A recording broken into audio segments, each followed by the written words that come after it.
এইমাত্র voter verification বা voter SIR নিয়ে সুপ্রিম কোর্টের তরফ থেকে নতুন নির্দেশ দেওয়া হয়েছে। এবার কিন্তু আধার কার্ড দিয়ে আপনারা আর ভোটার ভেরিফিকেশন করতে পারবেন না। শুধু তাই নয়, এবার এই আধার কার্ডকে কেন বাতিল করা হচ্ছে, নির্বাচন কমিশন কেন নিচ্ছে না, সুপ্রিম কোর্ট কী বলেছে এই নিয়ে, তাছাড়া কোন কোন ডকুমেন্ট দিয়ে ভেরিফিকেশন করা যাবে এই নিয়ে নতুন কি আপডেট উঠে এসেছে, সমস্ত কিছু এক এক করে আপনাদেরকে জানাবো। তো দেখুন, অন স্ক্রিনে একটা প্রতিবেদন দেখাচ্ছি, দেখতে পাচ্ছেন আনন্দবাজার.com। তো এখানেই প্রকাশিত হয়েছে একদম নতুন আজকের এইমাত্র আপডেট।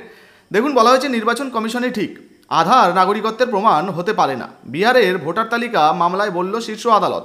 তো বুঝতে পারছেন, আধার কার্ড দিয়ে আপনারা কিন্তু আর ভোটার কার্ড ভেরিফিকেশন করতে পারবেন না। এবার যারা আধার কার্ড দিয়ে ভোটার ভেরিফিকেশন করবেন তাদেরটা কিন্তু বাতিল হয়ে যেতে পারে। তো কি কি বলা হয়েছে এক এক করে আমরা দেখবো। দেখতে পাচ্ছেন একদম নতুন আপডেটই কিন্তু আপনাদেরকে দেখাচ্ছি।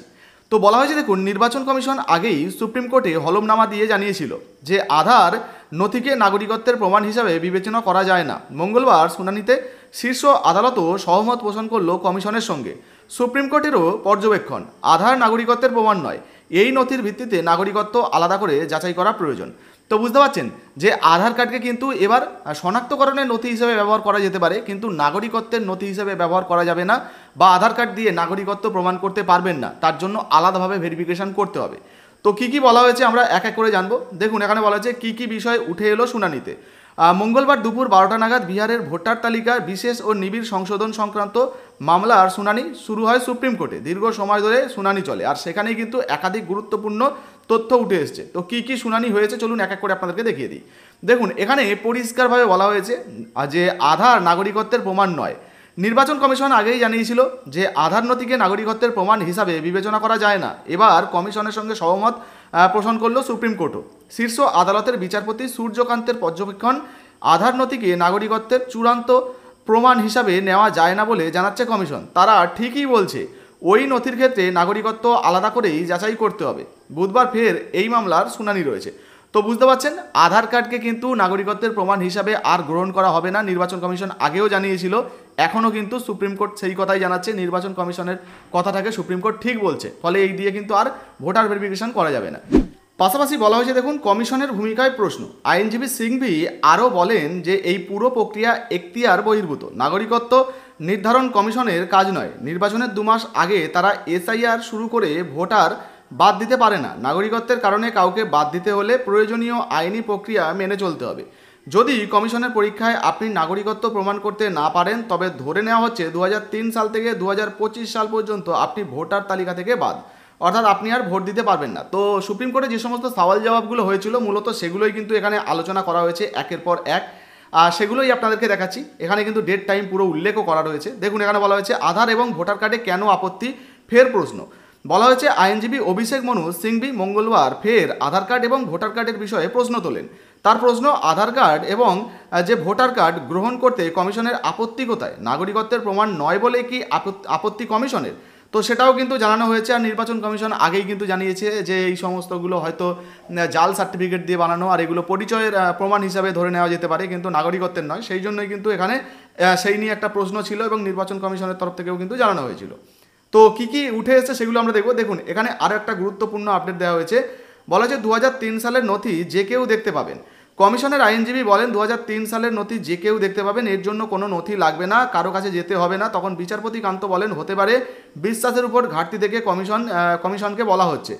পাশাপাশি বলা হয়েছে তালিকা দেখার অধিকার আছে ভোটারের, সেই নিয়েও কিন্তু একটা সওয়াল জবাব হয়েছিল। তো সেখানে বলা হয়েছে একটি সংগঠনের হয়ে আদালতে সওয়াল করেন আইনজীবী প্রশান্ত ভূষণ। তিনি জানান কোনো তালিকা দেওয়া হয়নি। পাল্টা কমিশনের আইনজীবী রাকেশ দ্বিবেদী জানান এটি সম্পূর্ণ মিথ্যা কথা, আদালতকে ভুল তথ্য দেওয়া হচ্ছে। তখন প্রশান্ত বলেন আগে খসড়া ভোটার তালিকা পাওয়া যেত, সেটি যে কেউ দেখতে পেতেন। এখন কমিশন বলছে রাজনৈতিক দলের এজেন্টদের কাছে যেতে, একজন ব্যক্তি কেন তাদের কাছে যাবেন? তখন বিচারপতি কান্ত বলেন একজন ভোটারের তালিকা দেখার অধিকার রয়েছে।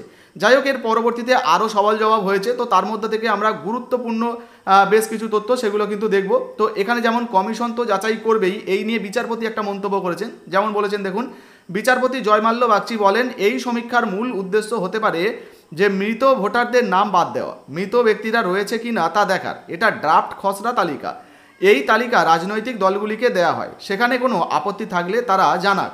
কিন্তু ভুল তথ্য দিলে কমিশন তো যাচাই করবেই, অর্থাৎ কমিশনের কিন্তু যাচাই করার একটা অধিকার রয়েছে, সেটাই কিন্তু এখানে বলা হচ্ছে। আর এখানে আর কি কি বলা হয়েছে আমরা সেটা দেখব। দেখুন, কোনো নথি অবশ্যই রয়েছে, এই বিষয়ে একটা আপডেট রয়েছে। বিচারপতি কান্ত বলেন, কোনো নথি অবশ্যই রয়েছে, সরকার বা স্থানীয় প্রশাসন কর্তৃক দেওয়া কোনো না কোনো নথি কমিশন তো গ্রহণ করছে।